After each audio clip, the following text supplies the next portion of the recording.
James, you can start sharing your screen when you are ready. Perfect. Can you see this? Yes. Great. Good morning, everyone, and you're very welcome to this webinar, which is being hosted as part of Bioeconomy Ireland Week, and it's being hosted by two projects, the InformBio project and the FORESIGHT project. So just to let you know that the event is going to be recorded and it will be available to watch on the InformBio YouTube later for people who aren't able to join at this time. And it's part of Bioeconomy Ireland Week, which is a week-long schedule of activities highlighting the potential of bioeconomy in Ireland, trying to improve stakeholder awareness, trying to bring the bioeconomy to new people, and to highlight all of the innovations that are happening and all of the knowledge that's been generated through all of the research activities and other activities that are under development in Ireland.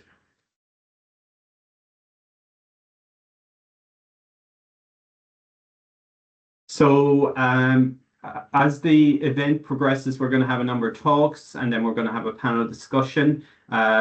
If people want to ask questions, you're free to put them in the chat and then we'll come to them and address them to the speakers as we can during the event. If certain questions don't get asked, we'll ask the speakers who are on the call to write the response in the chat in case we don't have time to answer everything. So if you do have a question, it would be good to highlight the speaker that this is supposed to be directed to, so we know who needs to respond to it.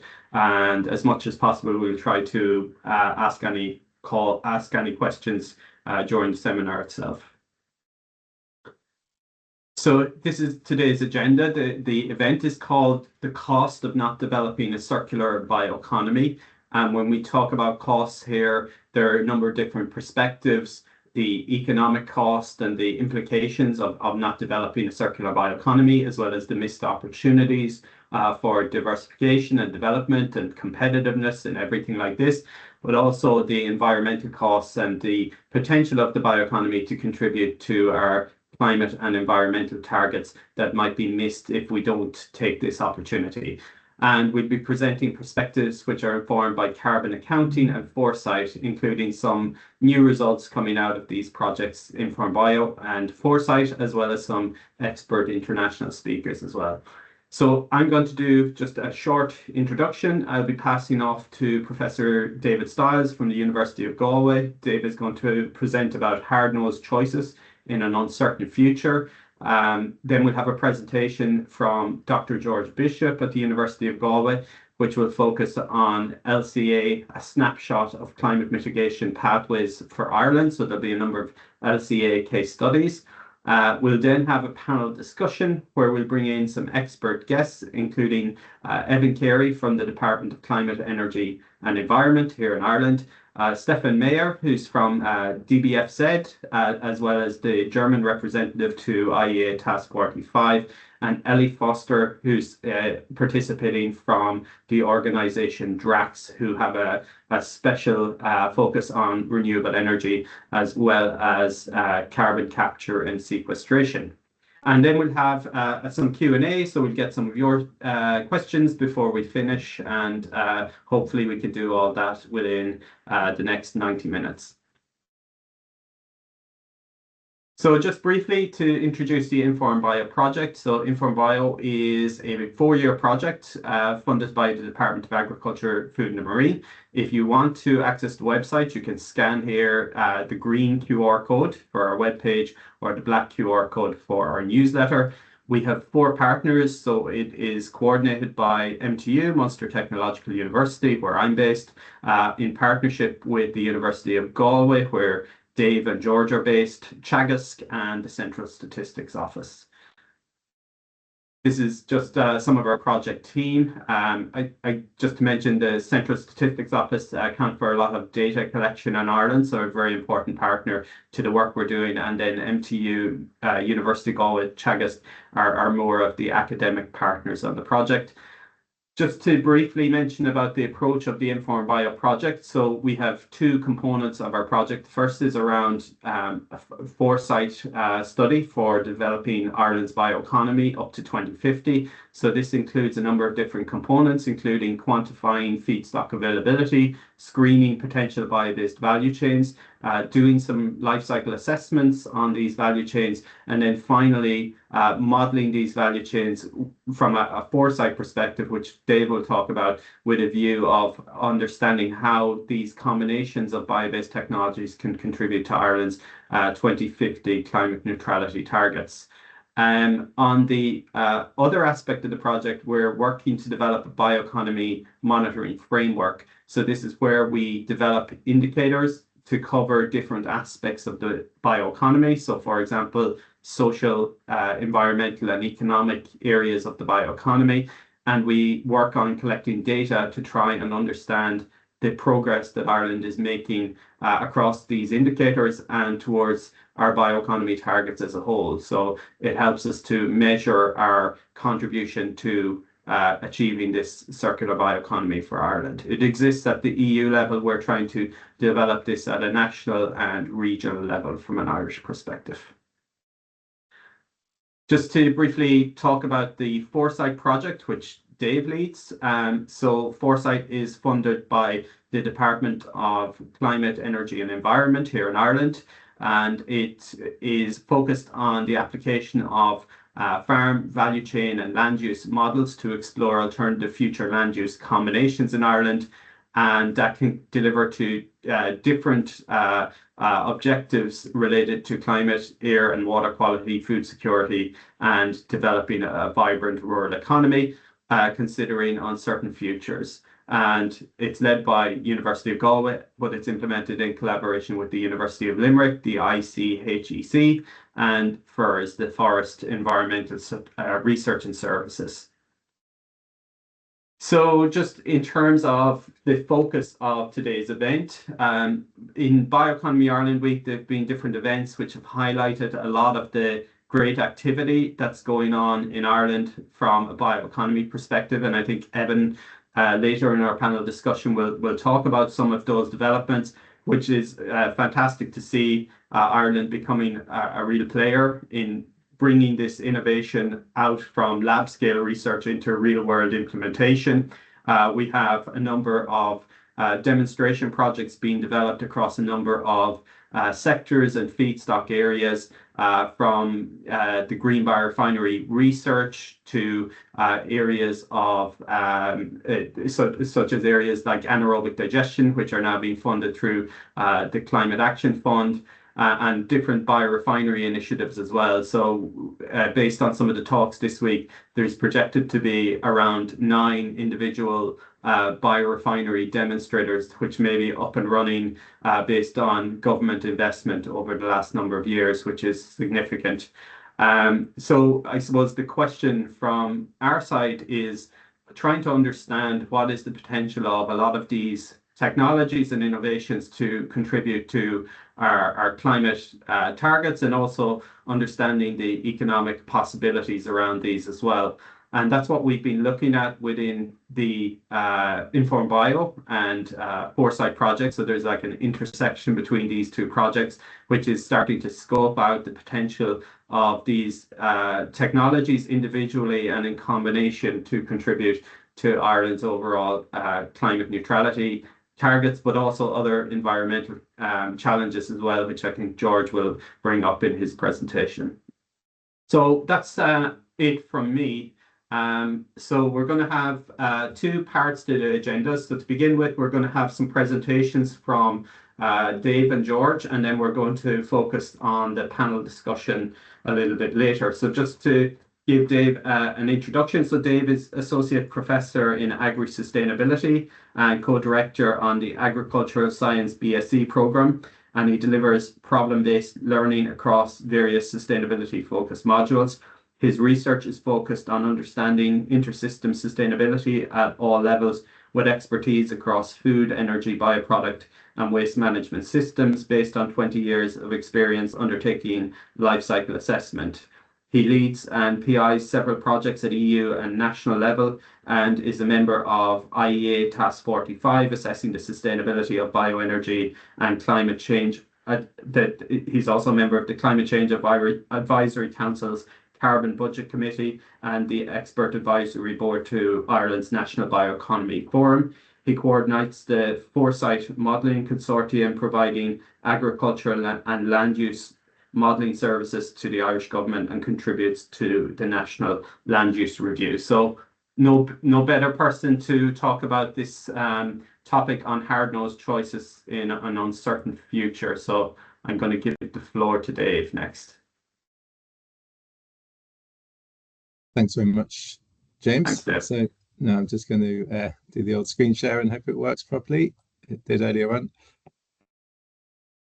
And I'll also set my timer so I don't waffle on too long. Sorry. That's perfect. Thanks. Great. Okay, so thanks very much for the introduction, James. Appreciate that. I'm going to talk a little bit about what we think could be hard-nosed choices in an uncertain world. Hopefully you can see my screen and that's all working okay. Just shout if not. So, sorry. Is everything working? That's great. Yes. Thanks, Debbie. Thanks for confirming. So, look, I couldn't find any nice pictures of a hard nose. So this is my depiction of a hard-nosed choice, where you see this popping up throughout the presentation, this nice little monkey here. So, look, the agri-food sector in Ireland is very efficient at many things, very efficient at producing milk and other products, and that's all very positive. But nonetheless, we have some pretty fundamental intertwined challenges, which are very big and difficult to address. So one of them is that economically, just 43% of farms in Ireland are classified as economically viable, and we have a very big succession challenge. The average age of farmers is about 59, and there's not necessarily clear interest in the next generation of always taking over the family farm. So that's a challenge. On the other hand, the fact that we have lots of family farms, 138,000 farms or so, and lots of land and family ownership, it is probably a positive thing for the rural economy and social cohesion. So that's very positive and something that policymakers and the society would like to keep. So the challenge then is how to keep these small family farms in family ownership. Meanwhile, we have these other problems. We've got over 20 million tons of CO2 equivalent. Over 35% of national emissions come from agriculture. Another 5 or 6 million tons at least come from the rest of the land use sector. So we have huge emissions, 40% of national emissions coming from agriculture and land use. And we need to reduce those emissions, because otherwise we're going to be subjected to very high compliance costs in the future, post 2030, under the emission sharing regulation of the EU. And those fines could amount easily to billions of euros per year. Meanwhile, we're subsidizing the existing system to keep it going, because we recognize the value of having lots of small family farms. Farm subsidies are worth about 2 billion euros per year. So there's been a lot of effort on trying to achieve mitigation across farms in Ireland, and that's all very positive, but a lot of it is focused on farm level with the existing structure, if you like, and the existing activities. So many regulations have been quite reactive to problems with a micro focus. But we do know from other work that's been going on that we really face landscape scale challenges and national scale challenges, and these require structural shifts. We require a land use strategy to address some of these things. We don't actually have a land use strategy. We don't have a climate neutrality strategy. That's fundamentally problematic. And it feels often like we're trying to kind of plug leaks rather than actually diverting the flow and find genuine long-term solutions to agricultural and land use challenges. And this is for good reasons. I mean, it's not easy to be a policymaker at the best of times, and it's certainly not easy these days. So this is not a direct criticism of policymakers, but it's just a reflection that they're exposed to very strong lobbies from vested interests, a lot of misinformation online and social media, very little screening of quality of information these days. We have delayed responses to land use decisions. So even where the right decisions are made, for various reasons, they won't translate into positive outcomes for many years, could be decades. We have uncertain geopolitics. Generally, nobody likes change.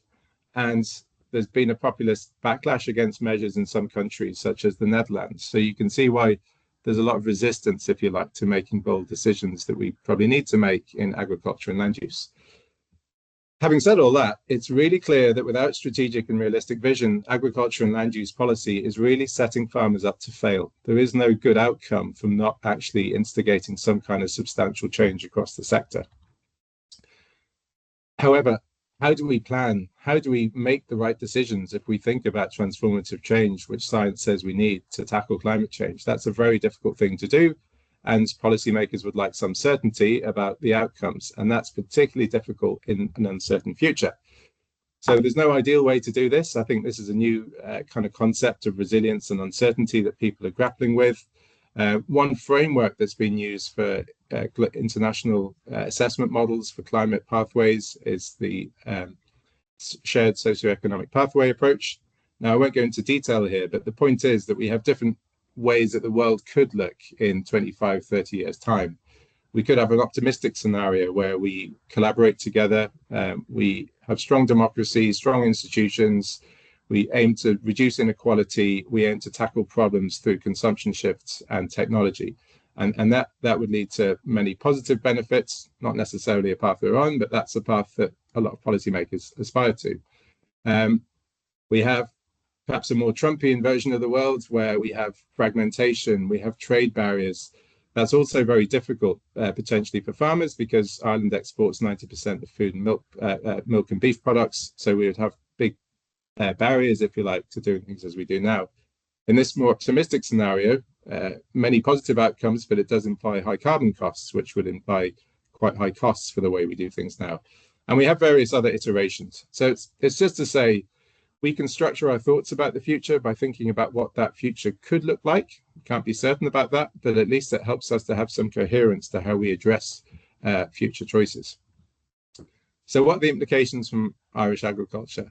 Well, something that's very clear when you look at those different narratives, if you like, around the different SSP scenarios, is that they come with different opportunities and different barriers and different costs. And if we think about business as usual, it requires an almost implausible confluence of circumstances, which is very unlikely to happen to be prosperous. So to be prosperous, business as usual would require low input costs with low trade barriers, high output prices, no trade barriers, strong economies, continued subsidies, strong climate mitigation by the whole world to avoid climate disruption to food production itself, but at the same time, low or no carbon costs because of the very high carbon emissions from Irish agriculture, which implies in turn some kind of Irish exceptionalism. We need almost magical solutions for water pollution and biodiversity loss because we occupy over 70% of the land with current agricultural practices in Ireland. And we need to convince the next generation of farmers to keep going as we are now for relatively low returns in many cases. So when you look at it that way, it's a very unlikely confluence of events and future scenarios that would lead to business as usual actually succeeding. More realistically, we're likely to plod along and then there'll be disorderly reactive changes to events. There'll be stranded assets because we've malinvested in trying to mitigate in a certain way when actually we have to more fundamentally change the structure of the sector. And that could be in response to various elements of the optimistic or pessimistic scenarios I just showed to you.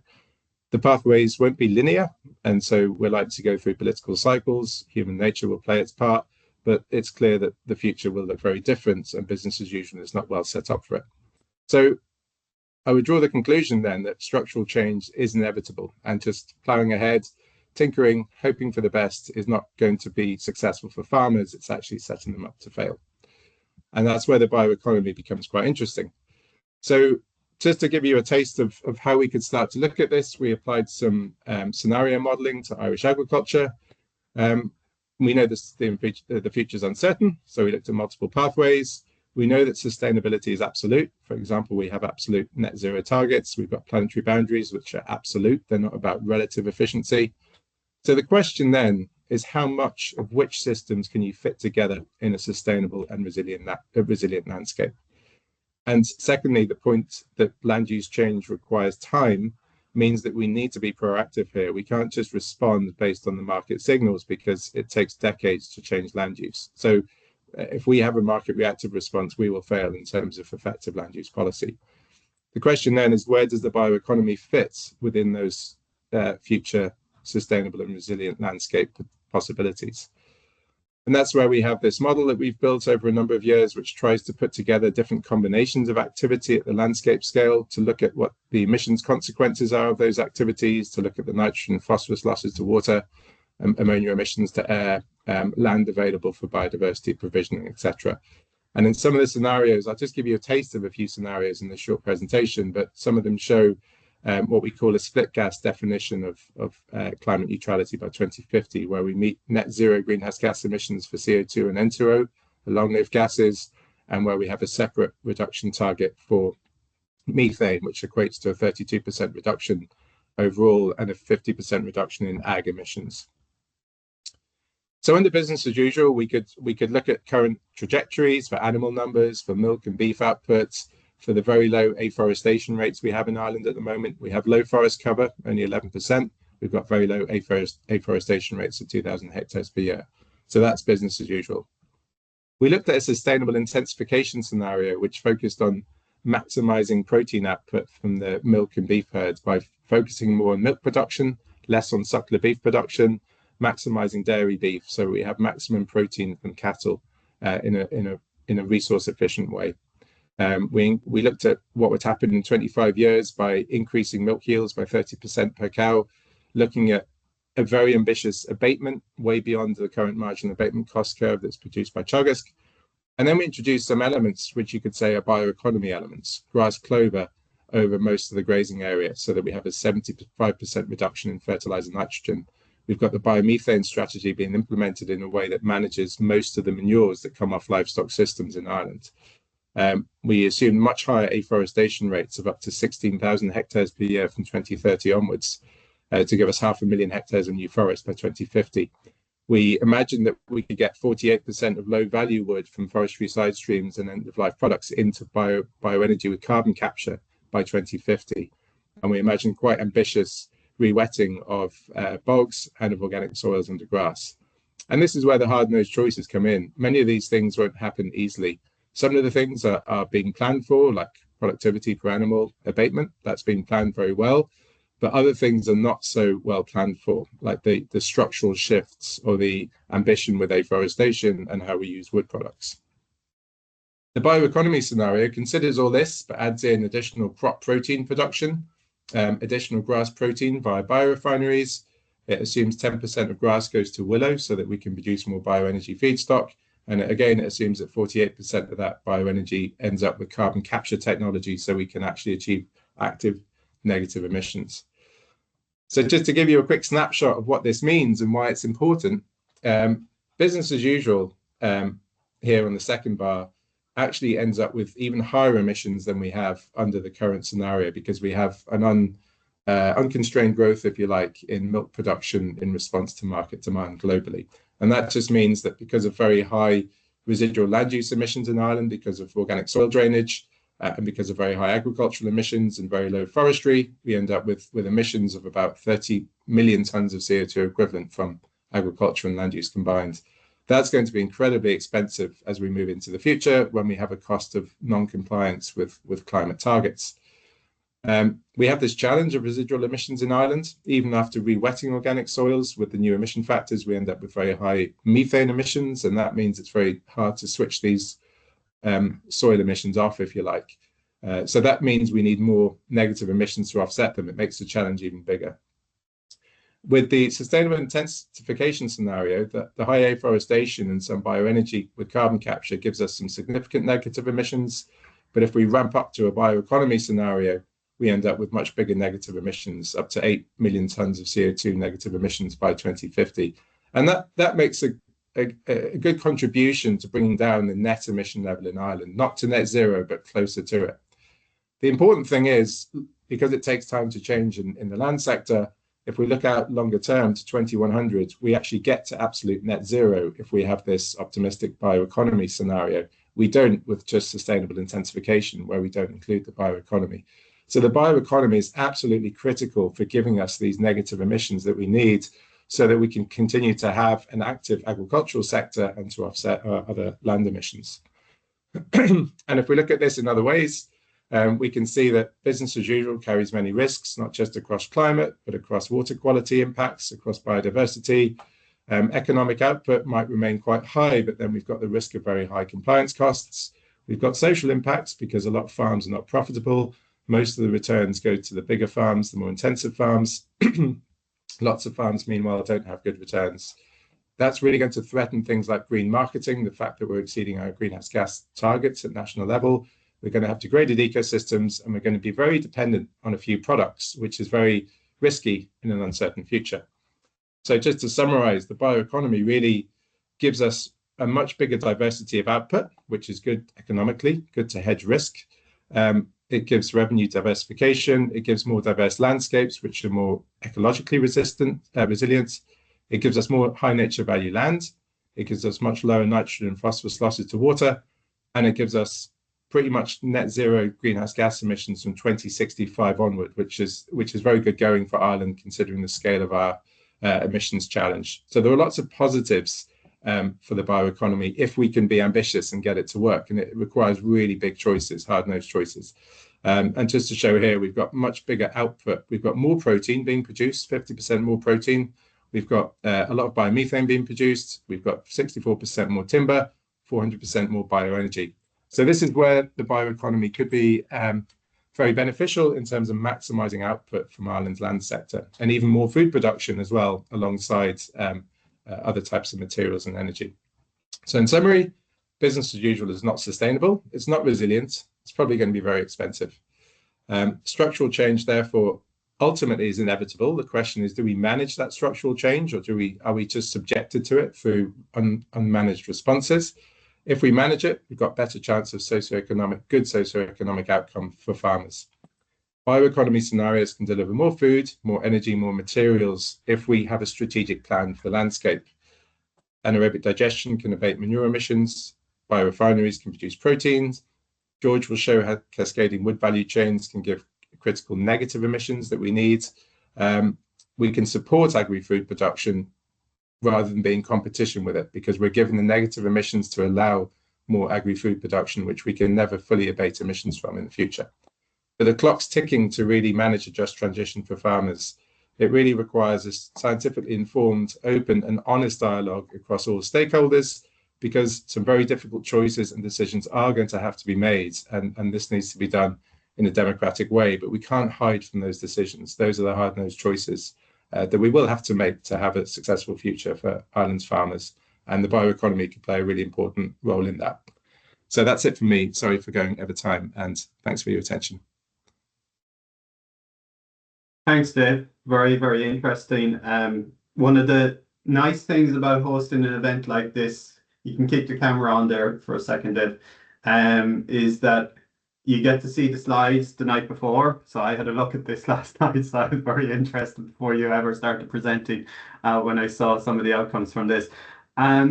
Just if you go back a couple of slides and you presented how by 2050, comparing the sustainable intensification scenario versus the bioeconomy integrated with sustainable intensification, you were getting a kind of a benefit from a climate neutrality point of view.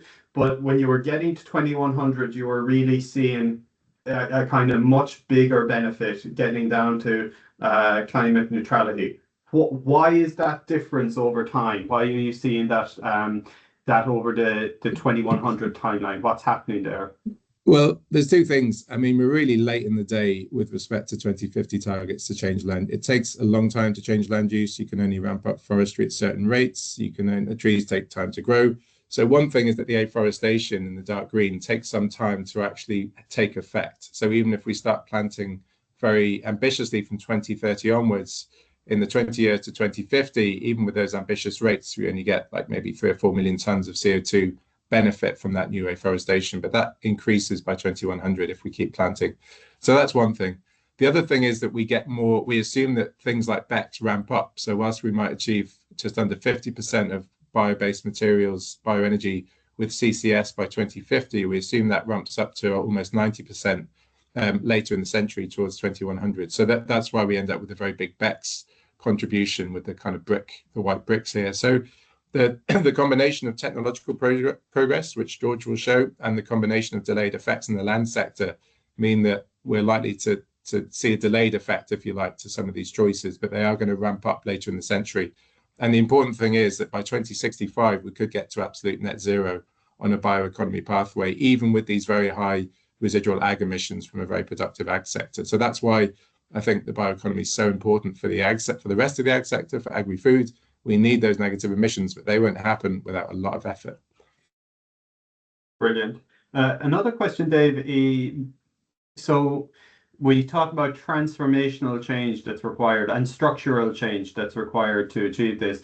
And speaking to farmers, like a lot of farmers feel that they've just followed advice they were given over time, and now they're at times, you know, being the ones who are asked to make these changes. So what would you say to farmers in terms of the changes that need to be made? Like, so there are certainly changes that are going to be made, but it's not all negative in terms of the changes. There's a lot that's coming through in terms of resilience, diversification, and things like that. So what's your thoughts on that? Yeah, look, I guess farmers have been pulled in different directions over time, like with the drainage, being told to drain land and then re-wet it, and you can understand they're skeptical then of some of the messages, and it's difficult, and nobody wants to be told what to do with their own land. But at the same time, I think it's very clear when you look at where the world is going and the scale of the problem of climate change, that there will be inevitable change forced upon farmers if we don't proactively manage it. So I think the issue for farmers is that they would like some guardrails in place. They would like to know there's a clear long-term vision that we can stick to, and then they know where we're going and they know why we're doing things, and they know it's good for the whole sector. So I think if we really had some stronger long-term planning and vision and ambition, we don't know where we're going. We always feel like we're reacting, and I think that's what is frustrating for farmers, that things feel like they're changing all the time with no good reason. But if we had a fixed vision of what we aim for, then I think that would help get farmers on board, because they would see the value for everybody in having this kind of strategy. So and if you like, unconstrained rights now to do whatever you like now have very big costs for future farmers. We're taking away the rights of future farmers to do things in different ways. So it's not all on farmers. I think farmers respond very positively when the signals are there, but they need to know there's a consistent signal and vision that we're going in a clear direction. And we need to implement the pull factors, like we need to drive the demand for the biomaterials. So it has to come from those industries almost setting up first, or in parallel with, so that there's some kind of guaranteed market. That's where the government perhaps needs to step in to bridge that chicken egg gap and create incentives. So that's what's challenging. Great, thanks, Dave. If you do have any more questions for Dave, feel free to put them in the chat, and then we'll get to them over the course of the webinar. So thanks a million, Dave.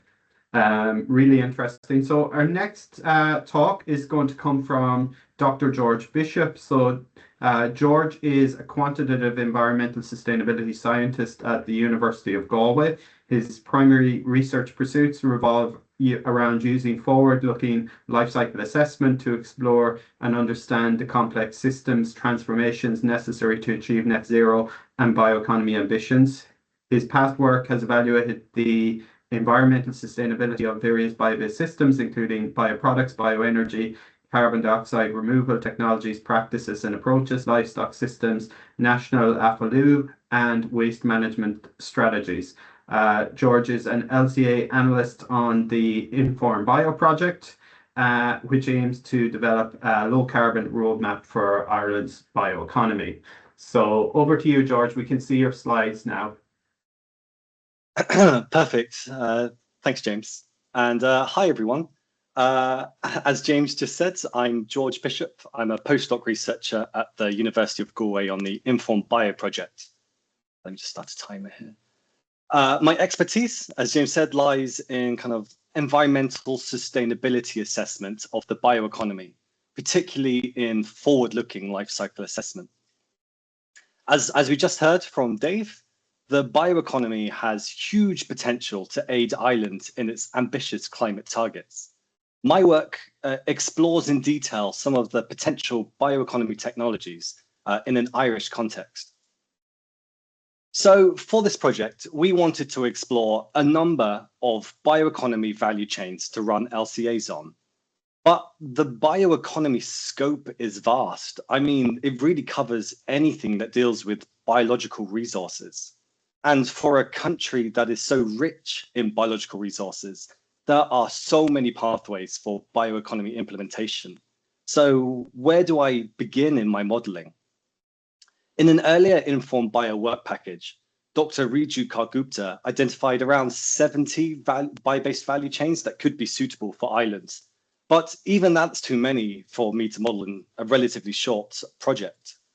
So Riju and the team produced a list of 10 criteria which one could potentially use to rank these bioeconomy value chains.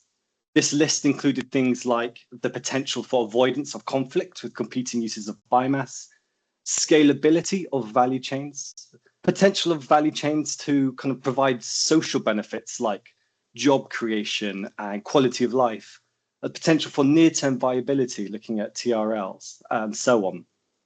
So we created that list, and then we took it to a number of bioeconomy stakeholders at one of our workshops to rank their perceived importance of these criteria.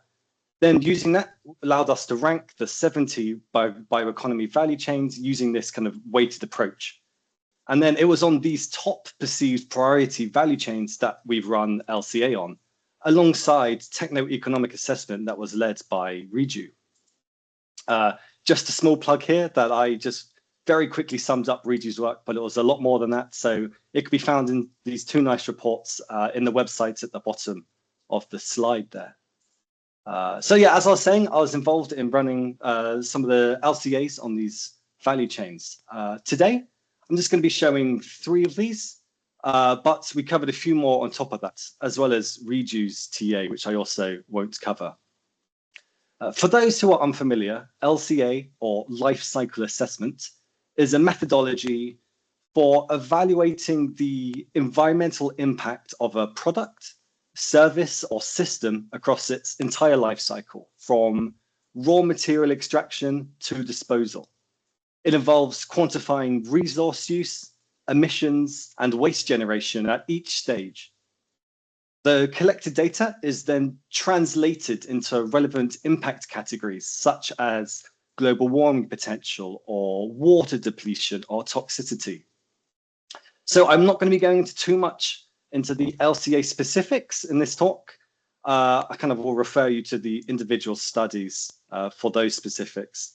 But I will say that we've taken a prospective approach for each study, kind of to better understand the potential environmental impacts of future decisions.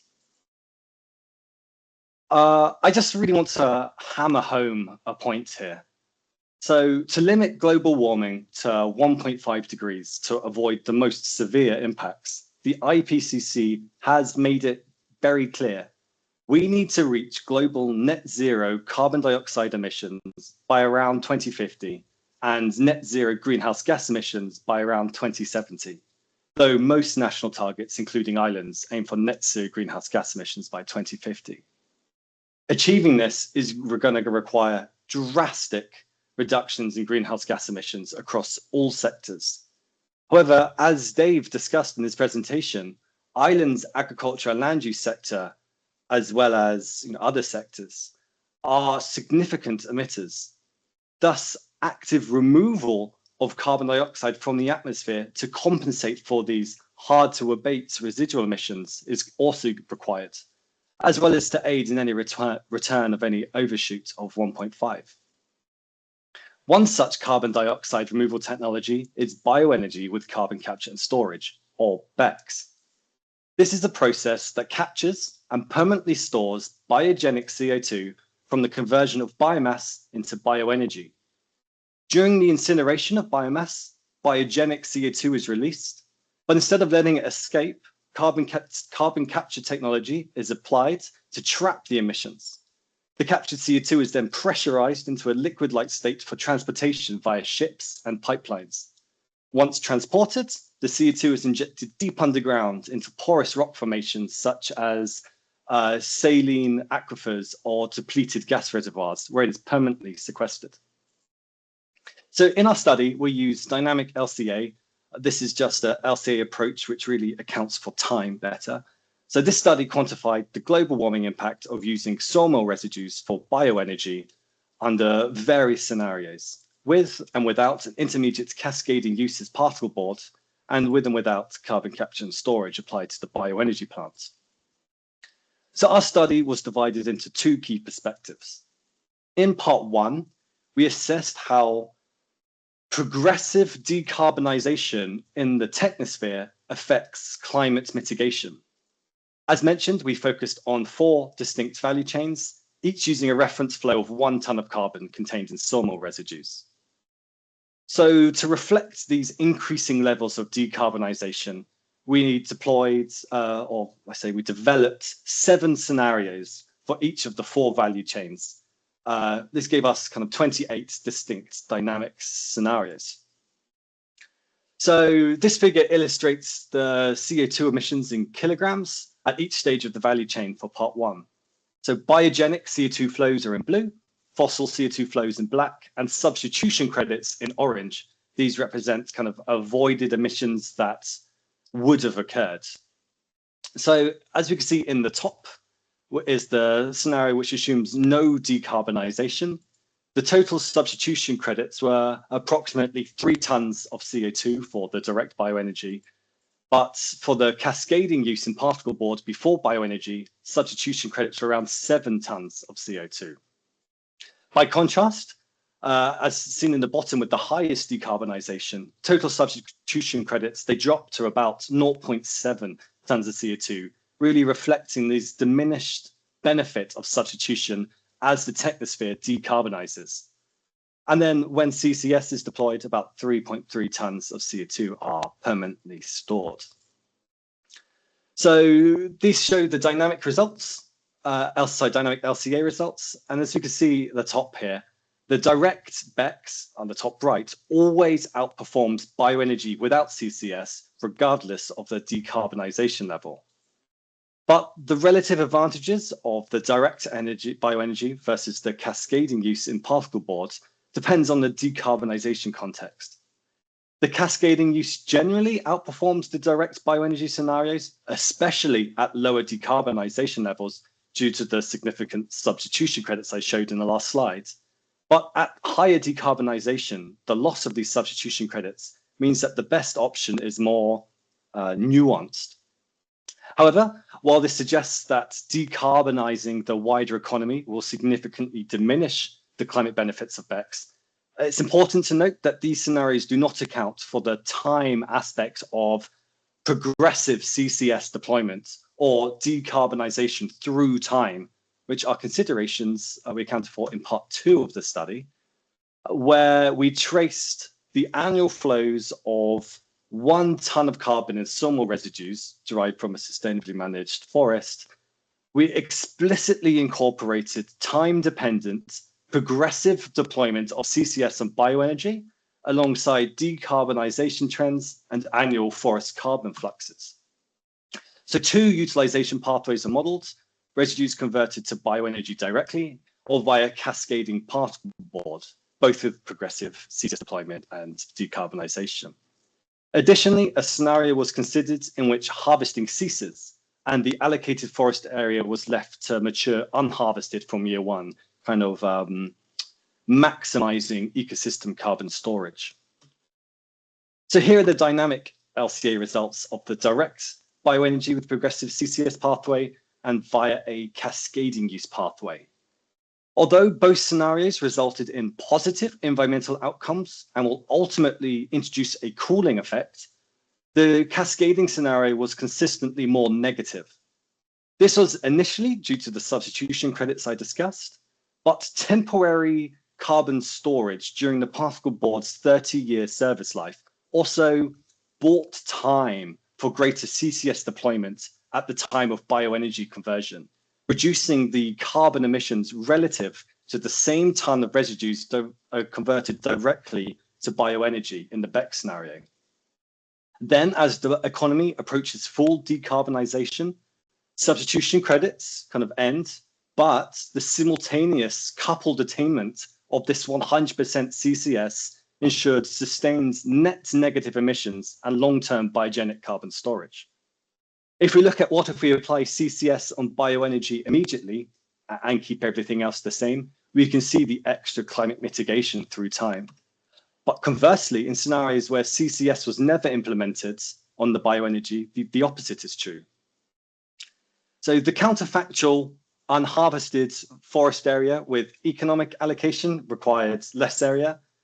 And I mean, the mass allocation kind of represents maybe a unrealistic conservative scenario here. But what does this all mean? Well, again, all scenarios ultimately deliver net climate benefits. However, without cascading use, unharvested forests can deliver stronger near-term cooling than the direct diversion to bioenergy, even with full BECCS deployment. But cooling rapidly declines as the forests mature over decades. Crossover points highlight the critical role of cascading use into BECCS to ensure continuous and enduring cooling effects.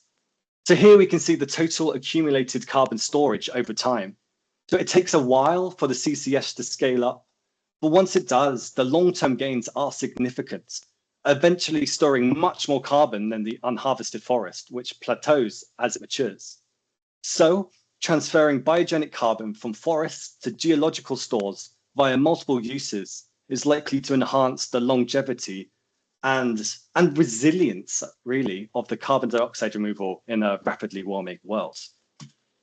So in our next case study, led by James Gaffey, we undertook an LCA to assess the environmental impacts of different pathways to produce leaf protein concentrate from grass biomass in an integrated green biorefinery.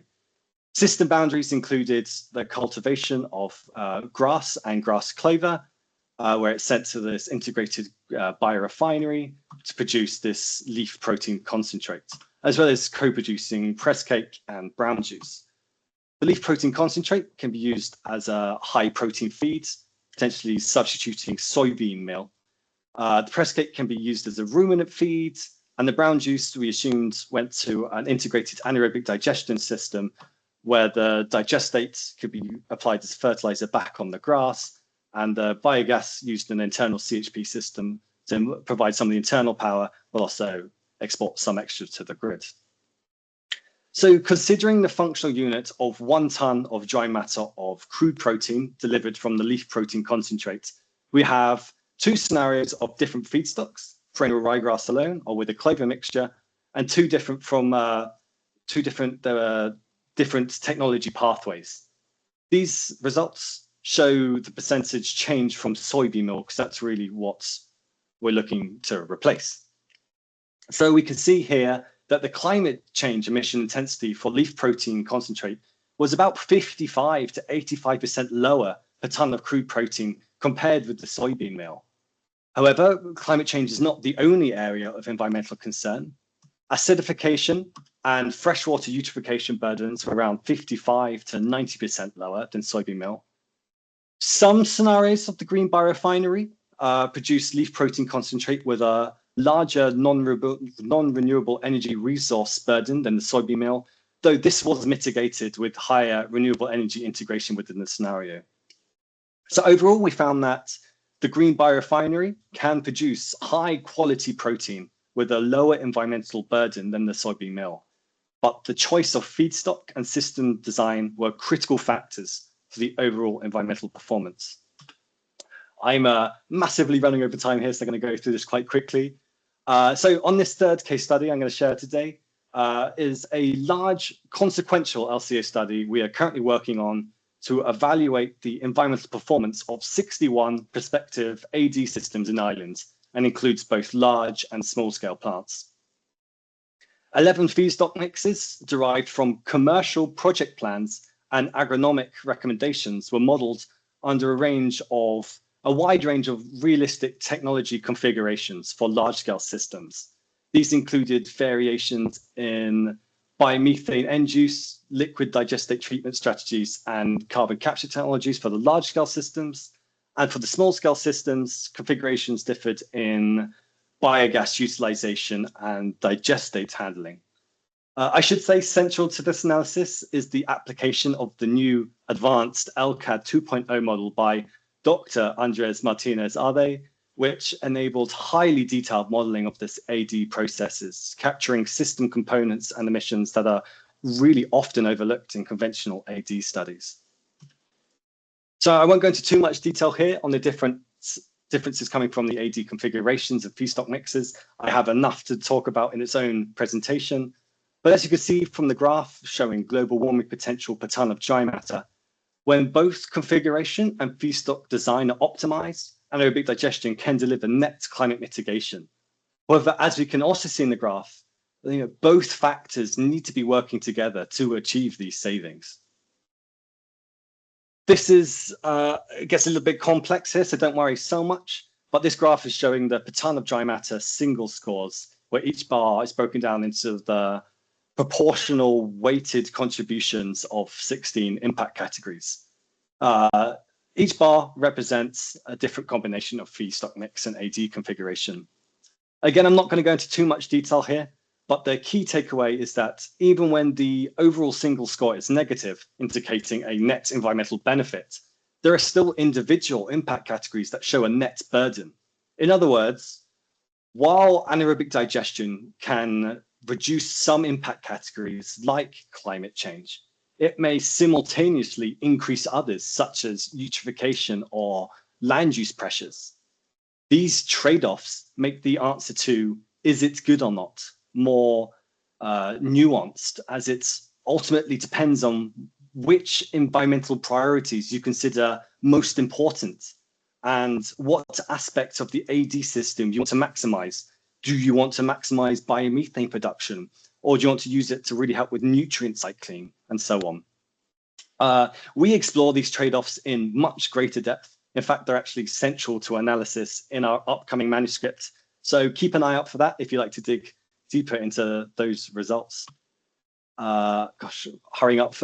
As I mentioned earlier, there were a few more LCAs completed that I didn't share due to lack of time. This included things like pyrolysis biochar and torrefaction biocoal. So these will be collated in a deliverable and kind of maybe by early next year be available in the website link at the bottom here. So for us, the next steps will be to expand on these LCAs to explore national deployment of these bioeconomy value chains in a similar way to what Dave showed in his presentation. We hope to explore questions such as, how does the scale up of these technologies affect the agriculture and land use sector? How can these pathways be used most optimally? Perhaps co-locations of technologies are required. How can cascading uses be implemented into these value chains? And so on. So to wrap up, there are a large number of potential pathways within the bioeconomy space, but we really need to be careful to avoid environmental trade-offs and burden shifting, where solving one problem creates another elsewhere. It is important that future assessments clearly separate biogenic and fossil emissions, removals and substitution credits, rather than lumping them together, especially when time plays such a critical role. When and how emissions and removals occur, and progressive decarbonization, reducing credits, can make a huge difference in the overall environmental impact. We also shouldn't forget the value of cascading uses, ensuring that biomass delivers the most climate benefit across multiple life cycles before it's used. And finally, if Ireland is serious about achieving net zero, we need to start investing in carbon capture and storage now, so that the necessary infrastructure is in place when large-scale deployment becomes essential. Before I finish, I think it's worth remembering that the theme of this webinar, the cost of not developing a circular bioeconomy. I leave you with this. Building a circular bioeconomy will cost money, but the price of inaction in economic terms, as well as environmental terms, will be far higher. I'm just happy to be the one presenting this work. It's not all of my work. So thanks to the rest of the InformBio team, the Foresight and Fusion researchers I've been working with, thanks to IA Bioenergy Task 45, who we work closely with for the BECS work, and of course, staff for funding the project. Thank you very much. Sorry I ran over. Feel free to ask questions or feel free to email me here. Thanks, James. Sorry, I ran over. No problem, George. It was very interesting. Well done. And really nice, diverse case studies. It's nice that you covered the trade-offs, which is really important. Climate often gets the limelight, but there are other issues like water quality, which are big issues for Ireland as well, that those trade-offs sometimes, while impacting on and mitigating from a climate perspective, might be having negative impacts elsewhere. So that's the beauty of life cycle assessment, being able to compare and look at the impacts of some of these. Just a question, George, on so you've given some kind of diverse case studies there. Dave has also given us some little bits of indications around simulating over the longer term what the impacts of these could be. I guess it's not a silver bullet, and you will need a combination of solutions. But in terms of what you're looking at there, what seems to be the kind of one that you think might have the biggest impact from an Irish perspective? Yeah, so I guess it comes down to what we hope to achieve. I mean, if climate targets are essential for the healthy planet, so if we want to achieve these net zero targets, I think we need to be really investing in these net negative technologies, especially when we have such high hard to abate sectors. So for me, BECCS or other kind of CDR, carbon dioxide removal technologies are essential. But I would also say that one of the benefits of the bioeconomy, as I talked to my first slides, is the scope of the bioeconomy is huge. And I think we should really utilize that. I think having a huge array of diverse solutions will help offset lots of these trade-offs. So CCS is great for climate mitigation, but there's other potentials to help with biodiversity, with water depletion, with eutrophication, and I think it's going to require, like I said, a suite of these technologies to kind of be working together almost. I mean, it's not an individual technologies separate, everything comes together as the bioeconomy, and I think that's really where the space needs to be. But of course, as I said, I do think CCS and especially BECCS has the potential to play a huge role for Ireland. So long story short, maybe BECCS, but I need this whole suite of technologies. Thanks, John. Perfect. We have a question from Mark, who says, very well augmented takeaways. However, do we consider burning biomass as part of the bioeconomy? But I think your work shows that the mitigation impacts are improved when you don't just burn the biomass, would be my takeaway from the BECCS study as well. Yeah, so I mean, that's right. I mean, if it's the bioeconomy, it's really anything to do with biological resources. But I think what we show is it really does need that cascading use before it goes into the bioenergy. So we're not taking virgin wood from the forest and then burning it immediately into these bioenergy plants. Bioenergy itself absolutely has a role to play, especially as we decarbonize our electricity.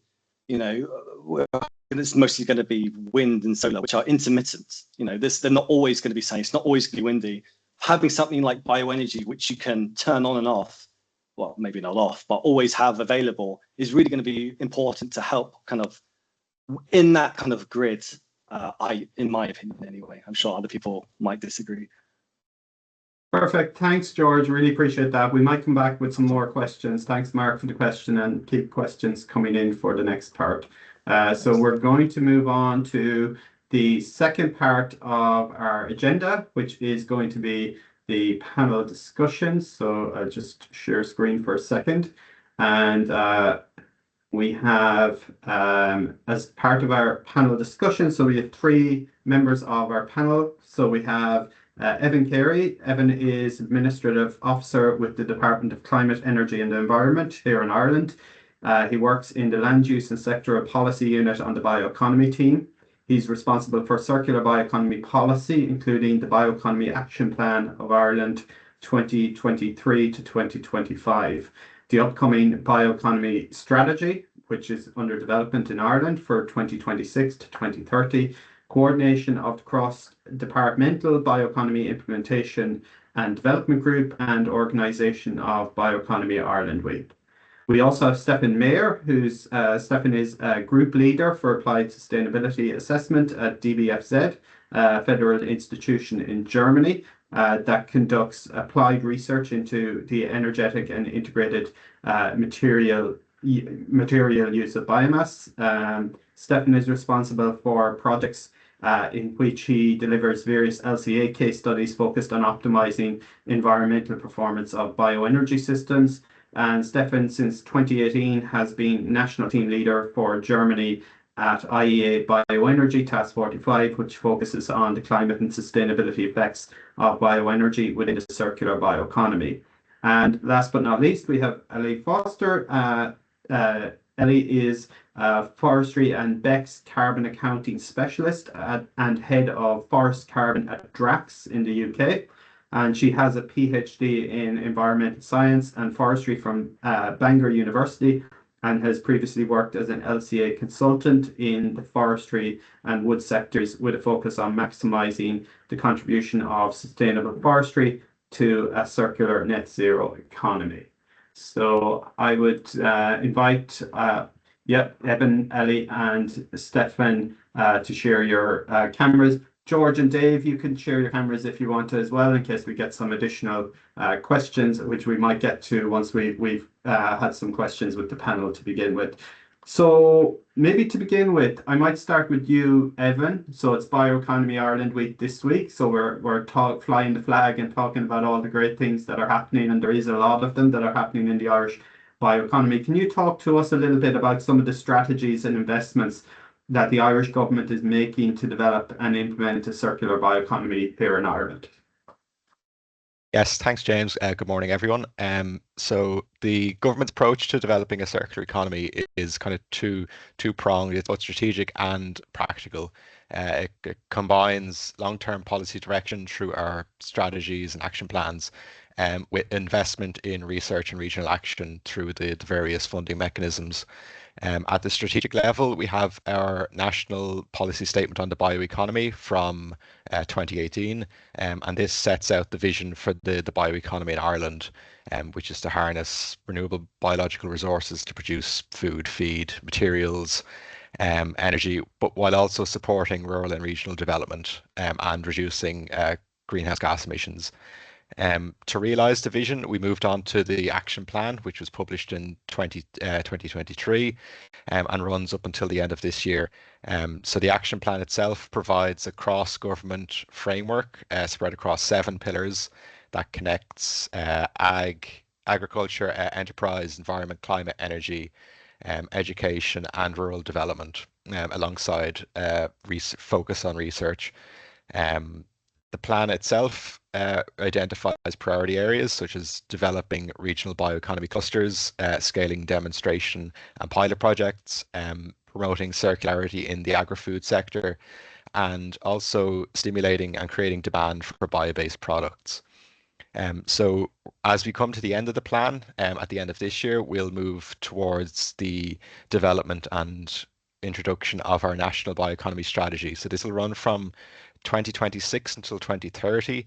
It'll further build upon these actions within the action plan, and also target several priority areas for development within the Irish bioeconomy over the next 5 years.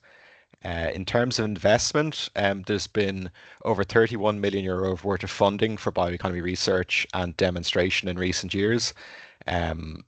You highlighted some of these, James, at the beginning of the webinar. So we have the EU Just Transition Fund, which is designed to support regional bioeconomy hubs and demonstration projects, particularly in the Midlands region with in areas of former peat production. The funding itself within the EU Just Transition offers the opportunity for close collaboration between multiple stakeholders across the entire bio-based value chains.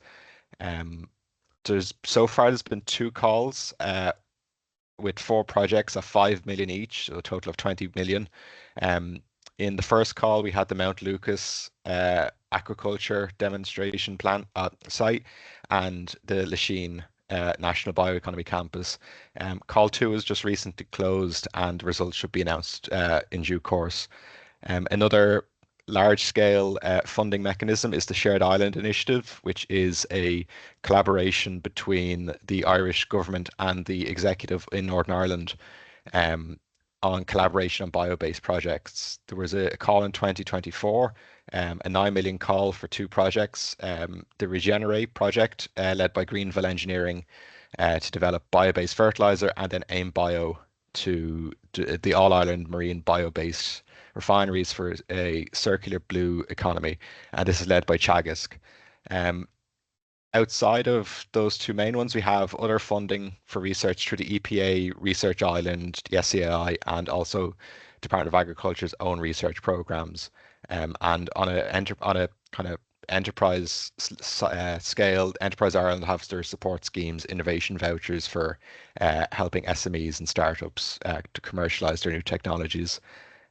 So this is all about building an enabling environment from the government's point of view, and supporting innovation across the value chains and ensuring that Ireland supports the bioeconomy both economically and environmentally. Thanks, Evan. I'm going to come to Stefan next. Stefan, coming from the international perspective, Evan has talked about the technologies getting deployed, but in terms of maybe over the longer term, supporting the development of bio-based technologies which can contribute to climate mitigation. Are there any international examples through your work at DBFZ or IEA Task 45 that you could highlight that we could maybe learn from an Irish perspective? Yeah, thanks. Good morning, first of all, and thanks, James, for the introduction. And I also would like to congratulate Dave and George for the impressive presentations. Maybe for those of you wondering what DBFZ is, that's an acronym for a very long German word, which would translate into something like German Biomass Research Center. So we are a non-profit research organization located in Germany. But to answer your question, well, actually, it sounds like a simple question, but it's not that easy, right? Because I think there are a couple of very good examples, and you could go through them. But the interesting question is also, like, why do some of these case studies actually work, and why they are successful, and can they be somehow transferred to other countries? And yeah, what needs to be considered if you think about these things? I think the success of these usually depends on the country conditions and the preconditions in each of the countries, which can be very different. So there are things like the resource base, the markets, are they developed or not, the demand side, but also the infrastructure that needs to be considered here. And I'm very thankful for both presentations this morning, because they already also highlighted that this transition into a bio-based economy, or the development of bio-based technologies, actually takes time, right? So it takes time for development, for scaling them, like to coordinate value chains and interactions between different entities along the value chain. Feedstock management is pretty important. So you can go on for quite a long time. And ideally, like what policies or governments would do is that they somehow catalyze this transition by basically de-risking investments, and, for example, helping with funding R&Ds, or, as Dave also mentioned, creating like a pull for bio-based products in the end, creating markets, right? So I would say, depending on the specific situation of a country, it's often a mix of measures that is needed, and that also makes these cases, and I'm going to mention two in a minute, successful. So it can be things like R&D support, but also to help to create markets, things like quotas or mandates or auctions, right? And also things like public procurement, for example. And I think there's a long list of potential policy instruments that could help to develop bio-based technologies.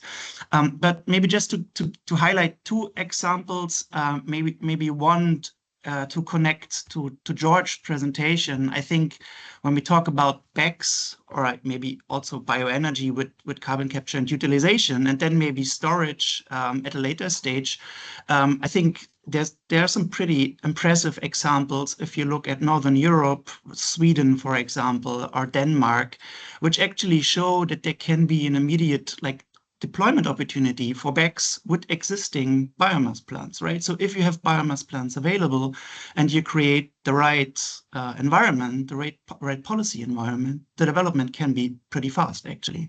And I think what Sweden and Denmark, what they're doing is they have set up basically a strategy, so kind of a roadmap on how to approach things, basically recognizing the potential and the resources that they have with regards to existing biomass plants. But they also thought about, for example, the role of the carbon dioxide removals that can be created with these systems in their national compensation strategies. Thought about things like the storage strategy and other things, all of that being pretty important. And then I think on a policy level, what's also super interesting here is that this, for example, the Swedish case creates a combination of state support with an auction system with a financing from the voluntary market, which would come then from private institutions. And I think this is also quite an interesting approach to it, if you don't want to just being reliant on the one or the other sector, the public or the private sector. So I think this is an interesting case, which shows us that if you have a certain precondition, like in this case, existing bioenergy facilities, and you create the right policy environment, things can go pretty fast, right? Just to mention here very quickly that IEA, George, you mentioned this, has done also a lot of work. There's an interesting Intertask project. So if you're interested in this, I think there are a lot of resources that you can download from the IEA website to learn more about this. And then maybe quickly, the second example that I would like to mention is a greenhouse gas related quota system for the transport sector. So this is an instrument that we use here in Germany, and I'm not bringing this up because it's German. I mention it because it's I know it quite well, and I think it works, and it does different things that I like. Well, the basic idea here is basically that fuel suppliers, the companies that produce fuel and bring it to the market, have to meet greenhouse gas reduction targets. And they are dynamic. That means that they are increasing over time. And this has basically two key effects. The first one is that even for fossil value chains, companies start to optimize their processes, try to reduce emissions. And the other thing is that they start to blend in alternative fuels. So it creates a market pull for alternative fuels with a better greenhouse gas performance, because they can help the companies to achieve the targets. And then what it also does, what is quite interesting, is it also creates an incentive, or it creates competition between the different alternative fuel pathways and the producers of those fuels to bring down their greenhouse gas reduction costs or mitigation costs. Which is also super interesting if you want to be, in a competitive environment, and you want to create an environment that also creates ambition and further improvement in the system. Also for this one, and then I'm going to stop here. If you want to learn more about this quota system, there's a background paper that we have produced at DBFZ. You can find it on our homepage, or you can let me know. I'm happy to share the paper with you. It goes very much into detail, but it helps to understand the logic of the instrument. Thanks, Stefan. Some really nice examples at different areas of the value chain. Maybe Dave or Stefan, if you want to maybe, and if you have time to put the IEA Task 45 link in the chat, because as Stefan said, there's some nice case studies, as well as the publication that Stefan mentioned as well. So I'm going to move next to Ellie. So Ellie, Stefan touched on it, and then George also covered BECCS in his presentation, and the opportunity that this offers. And this is something that you're commercially working on in terms of implementation over in the UK with DRAX. So can you talk to us about some of the work that you're doing at the moment in DRAX over in the UK? Yeah, thanks, James. Yeah, I'd like to also touch on Dave and George's presentations, which I thought were fantastic. And just touching on the point that Dave made on the importance of a really clear long-term vision and strategy for decarbonisation and a circular bioeconomy, because it really is fundamental to the scale up and implementation of technologies like BECCS and other low carbon and negative carbon emissions technologies, to make all of the components that are needed for a BECCS project to be successful, because like Stefan said, it really is location specific. So DRAX, there's two components to DRAX. There's the UK operations, where we have a biomass to electricity power station in the north of England, and there is ambition to retrofit carbon capture and storage technology onto that. So it's much like the projects that are moving forward successfully in Denmark and Sweden, where you've got an existing bioenergy facility that is going to be retrofitted. But we also have another arm to the business called Eliminating. It's a sister business which is focusing on international projects, and actually they are working with HOFOR and the Danish utility on their project to help bring the carbon credits to market. So we are very much operating or moving towards operating in the BECCS sector. But that, as I said, it doesn't come without its challenges. And certainly when you're operating on a retrofit scenario, you're overcoming a lot of those significant challenges actually to getting BECCS operational, because there's so many components. There's the biomass feedstocks, and all of the logistics associated with that, and to ensure a long-term sustainable biomass supply. And then you've got the infrastructure itself for the BECCS facility. You've got connection to the grid. You've got development connection to the transport, so pipelines, and then ultimately to storage. So there are a lot of really complex components to bring a BECCS project into fruition. And actually, there's quite a limited number of areas geographically where you can actually make that happen. So it's not a silver bullet, but it has the opportunity to be, it is one of the most promising, scalable net emissions technologies, and it certainly has a role to play. I mean, and within the UK, it is uniquely positioned because we have that facility and that infrastructure, and we have the established biomass supply chains, and the project. The biggest challenge for the project is having that real clear political backing and the policy supporting that to make sure that each element of these projects can happen simultaneously in parallel. So that's, I would say, the biggest challenge, particularly in the UK. Thanks, Ellie. And at the moment, is there policy support to support the BECCS industry to incentivize BECCS integration within bioenergy systems? There is, and it is embedded into UK decarbonisation targets. It's getting it over the line is the support of the investment in the kind of the downstream portion. So BECCS should be part of a net zero kind of hub in the Humber region. So there are multiple organisations involved in it, from the establishment of the transport and storage, and then connection to the likes of BECCS and potentially other CO2 emitters in the fossil industry as well. So it's bringing all those components together and getting the green light for investment in each of these elements of the value chain, which is just not quite over the line yet. Okay, thank you.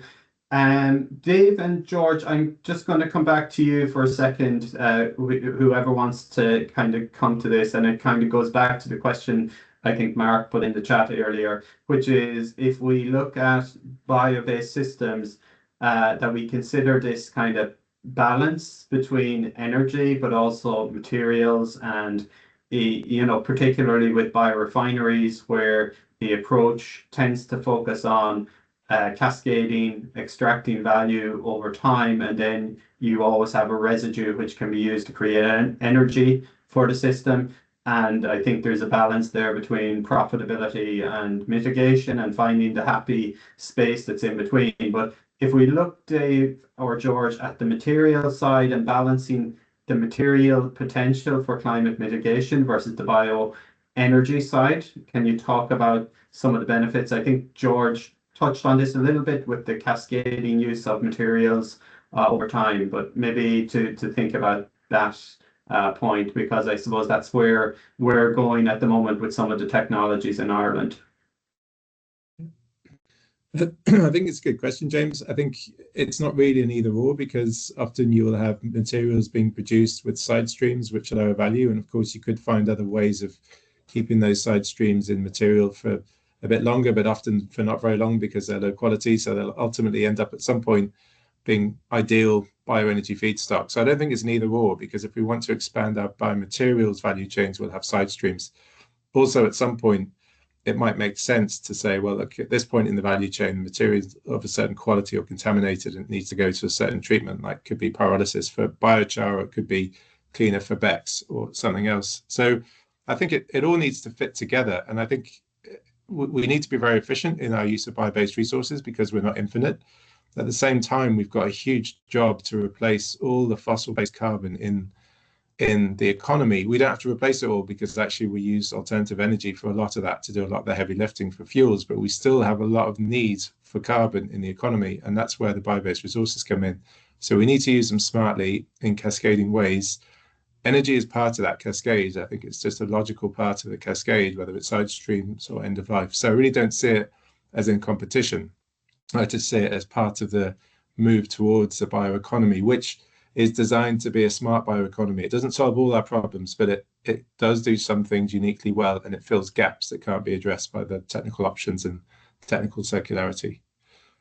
Thanks, Dave.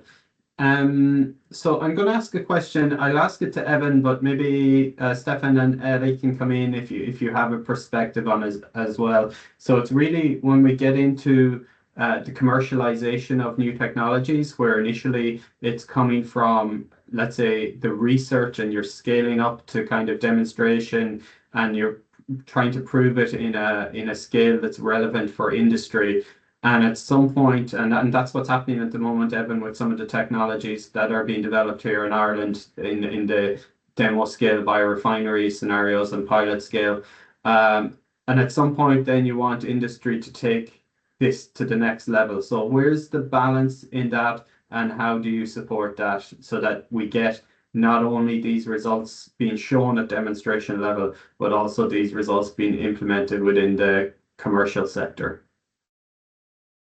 Thanks, James. I think any transition within the bioeconomy will happen in phases. So there has to be a balance between being public-led and the private leadership then eventually taking over. So I think we are in we were in Ireland, we kind of moved out of the early stage, the initial research and pilots. This is where public funding would have been essential. It would have been support, risk taking, building knowledge, and then the building itself of the demonstration and pilot projects to test that feasibility. I think we're moving out of that now into a market creation phase, where the focus is on creating the conditions for investment. Our role as government is to create that enabling framework, the stable policy, the stable incentives, and clear regulation. And one way we can do this as government is promoting green public procurement. Our department has a strategy for green public procurement for across public institutions.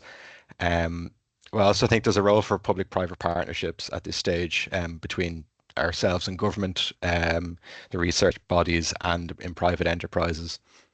The next stage would then be scale up and kind of broader commercialization.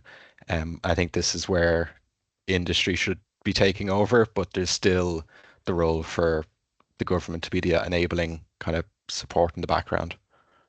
And just on that, Evan, like for the first industries coming through, there's a risk there for them possibly. So there might be, is there anything that can be, you know, that we can think of maybe in terms of supporting that journey from a policy perspective? Yeah, I think there's a lot of work going on with DEDI and Enterprise Ireland, so they'll have a lot of innovation grants, supports, the expertise there with if it's on a small scale, perhaps the local enterprise offices, and they'd have their expertise there at a local and regional level.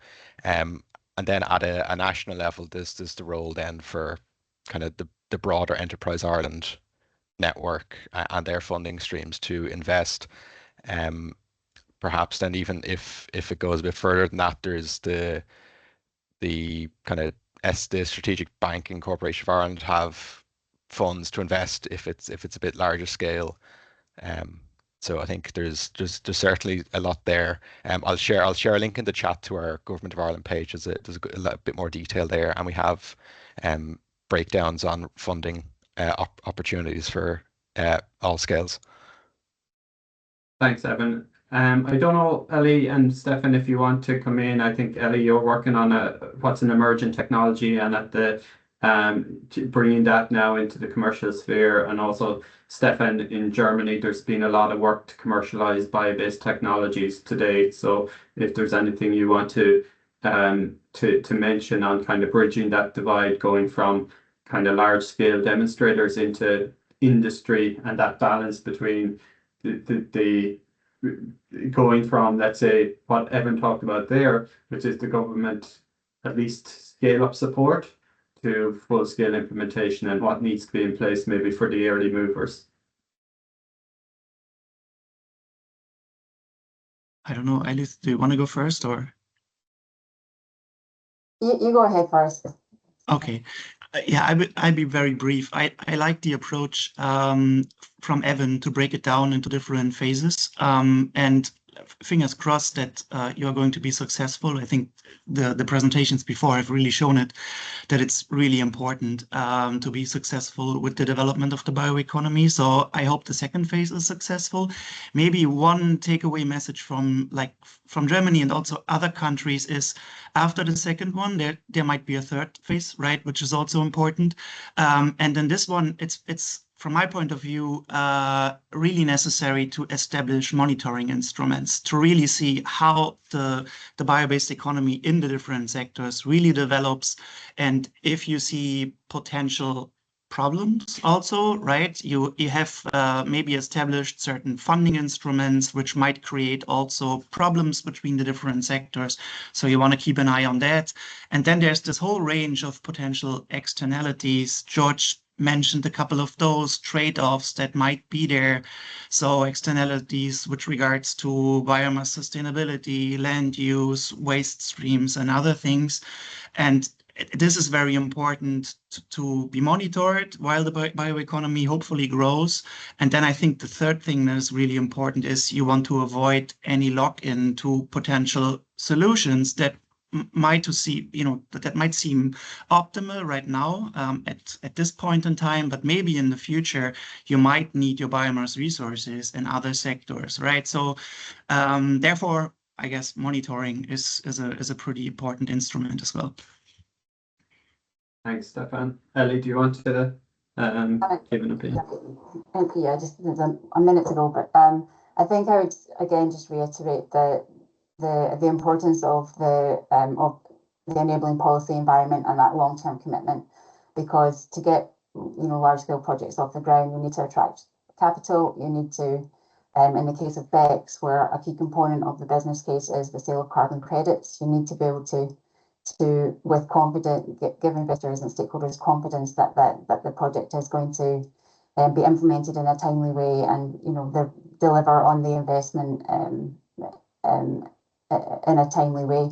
And so a key component of that is understanding and knowing that, for example, the planning permission is going to go ahead in a timely way, that the other supporters or players in the the value chain, whether it's landowners or those involved in transport and storage of the CO2, are also similarly supportive, so that all these components can come together. And that's fundamental to de-risking the investment and attracting that capital, private capital. Thanks, Ellie. And lots of the things you mentioned there are relevant to things we're seeing in Ireland as well. So there's definitely some similarities. So I think we're right at the end of the webinar. So I think it was really, really interesting to get from George and Dave a more quantitative assessment of how the work that's currently under development can contribute to Ireland's potential for climate mitigation and the role that the bioeconomy can play in helping to achieve this. So thanks so much for that. And then thanks to our national and international experts, so Evan, Ellie and Stefan. Really appreciate all your inputs. Thanks to Dabi as well for helping with the scheduling and putting all this together too. And this will be recorded, so people will be able to watch it back. So we'll be putting this up later. And thanks to everyone else for participating, and have a good rest of Bioeconomy Ireland week. Thank you. Thanks, James. Well.